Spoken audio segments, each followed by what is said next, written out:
What do you think's happening to British boxing though? Like, can we still fill out Wembley Stadium? Like, are we still going to get them nights? Wait. See, can we still fill up? Just remember, September 21st. If you guys haven't bought your ticket or tried to buy your ticket, because they'll be very difficult to get a hold of your ticket, September 21st, you have the IBF World Heavyweight Championship with Anthony Joshua fighting the now champion in Daniel Dubois. That's going to be a great night of boxing, because if you look on the undercard, it's a great night of boxing. Mm-hmm. Before we move on to the undercard, tell me, how does this fight play out? I like Daniel Dubois a lot. I mean, I got a lot of time for Daniel Dubois' trainer, Don Charles. And I'm so happy for Don Charles for him getting the opportunity to look after his family, right? And these are Don's words, not my words, but Don will tell people, oh, well, Spencer kind of instigated Daniel coming to me. I didn't. I played a part in it. I don't want to say how big my role was or whatever, but I know, like, when I speak boxing, especially to people of my own community, it carries a lot of weight. So if I say, well, maybe you need to work with this guy here, people are going to listen to me, because it's coming from me, and they know that I fanatically studied this sport. How the fight pans out, in the beginning, I was very critical of Ben Davison, thinking, like, these little young whippersnappers, blah, you know what I mean? But I see the synergy. I've been in the gym. I've been fortunate enough to be in the gym with Anthony Joshua, and I see the synergy that they got. And not only that, but I have to give credit to the fact that with Anthony Joshua, he's profoundly professional. Seriously, it was an honor for me to be in the gym and to see him train, right? Just to know, like, you are profoundly professional. And I've been fortunate enough as a young kid, right, going over to Catskills Mountains, watching Lennox Lewis train when he's preparing to fight David Tua. To watch, that was in 2000. To watch Anthony Joshua train, it was like they're very, very meticulous to detail. And because of that, Don Charles is a good trainer, and I'm glad that he's getting the accolades right now. But they're working at a higher octane level, right? But this is boxing; anything can happen. But because they're working at such a high level, and I see many flaws in Daniel Dubois. The major flaw that has been corrected was more of like when people's questioning his heart, because everyone saying, I ain't got no heart, he ain't got no ticker. And I think he's proved that in his last two fights, the Big Baby Miller fight, and also in the Hrgovic fight, he proved that he actually has got bowl, right? But maybe those guys didn't hit hard enough to take away his bowl, right? And you cannot be being hit flush with heavy right hands from Hrgovic, thinking that you're going to get hit by those same right hands from Anthony Joshua, thinking that it's not going to have a telling effect. It's going to have a telling effect. And we saw, I don't care when people say, oh, well, he's only at Ngannou. He knocked at Ngannou, and he that's not a great win. Well, hello, did you not see what a hard fight that Ngannou gave to Tyson Fury? Right? Exactly. So therefore, I got Anthony Joshua winning this fight. Right? And I think knocking out Daniel Dubois in about 4 to 5 rounds. That's how I see it. But you know what? If I'm wrong, I'll hold my hands up to say I'm wrong. But I'm saying of what I'm seeing, I know it's about camps. And the camp that Anthony Joshua has, in my mind, is more superior to the camp that Don Charles has got, simply because they've got a finer, polished athlete in Anthony Joshua, and all they got to do is put in instructions. With Daniel Dubois, they've got to strip back the errors and mistakes inside of him and then try to rebuild on it.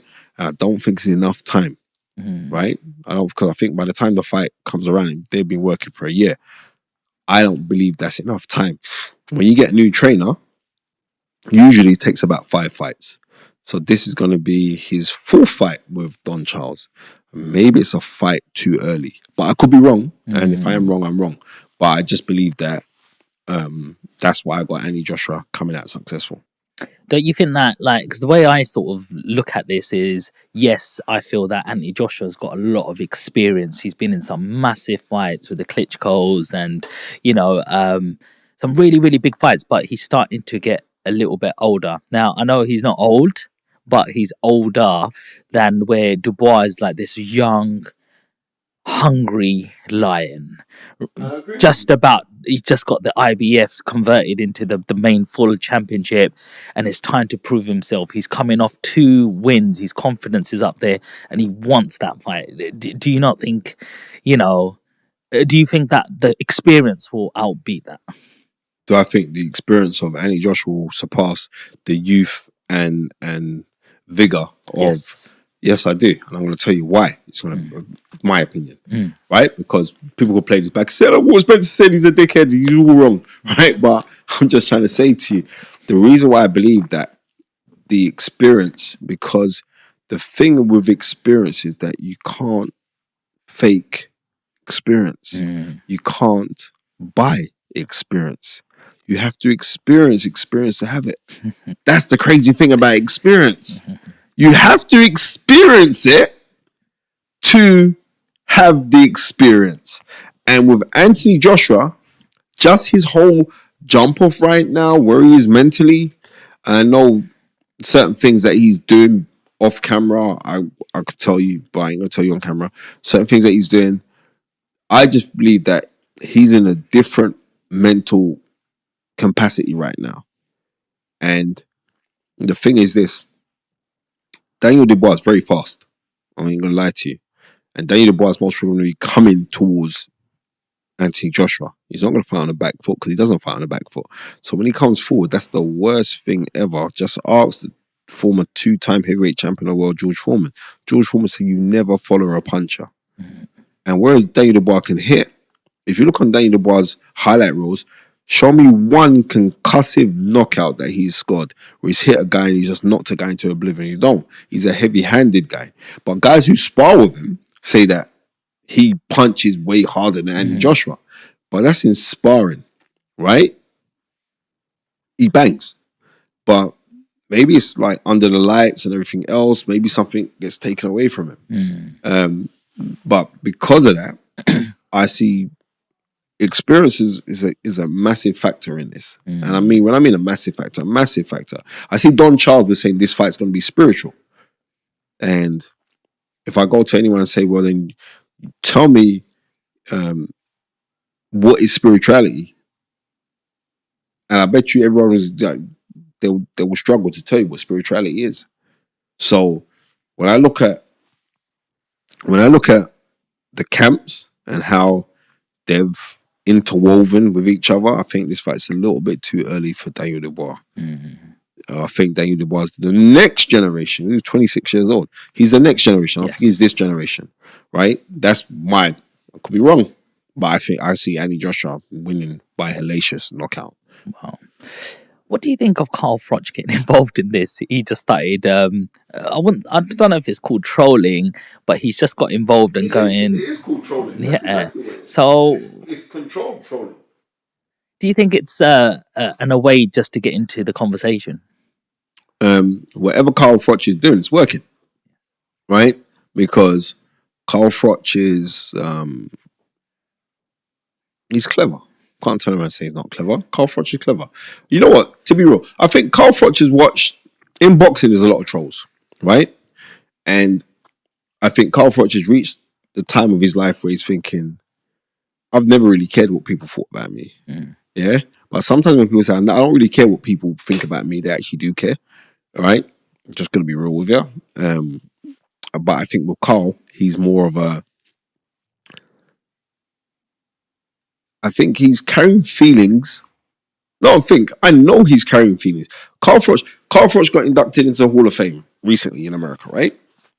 In his speech, he says that he looked at Robert McCracken as a father-like figure, right? Because if you know the story, Carl Froch's pops passed away and all the rest of it. But he looked at Robert McCracken as a father-like figure.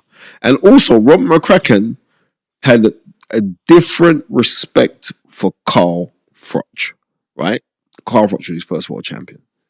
So he had him with some different respect, some different love and admiration that he had for him. Now, Anthony Joshua's come along, right? Not fundamentally been in the gym, like hasn't gone through the course of how many of us have gone through. Like we grew up loving boxing from a really young age, buying the Ring magazine, the boxing news every Friday, watching it, reading that, watching, having the boxer collection on videotapes. There's a boxer collection, it's called a boxer, and you'd buy that every Friday that would come out. You'd buy a new one every 2 weeks that would come out. Anthony Joshua ain't done none of that. Anthony Joshua just walked into the gymnasium because he saw his cousin Benga doing it, who I have to shout out to Benga, former ABA champion as well. Seeing Benga do it and said, "Wow, I want to go do that." And he went in and done it. He said, "Wow, I've got a knack for this." But Anthony Joshua is naturally athletic. Anthony Joshua could have done anything. Anthony Joshua could play football, he'd blow it up. Anthony Joshua could play basketball. And I remember they did, this is years ago.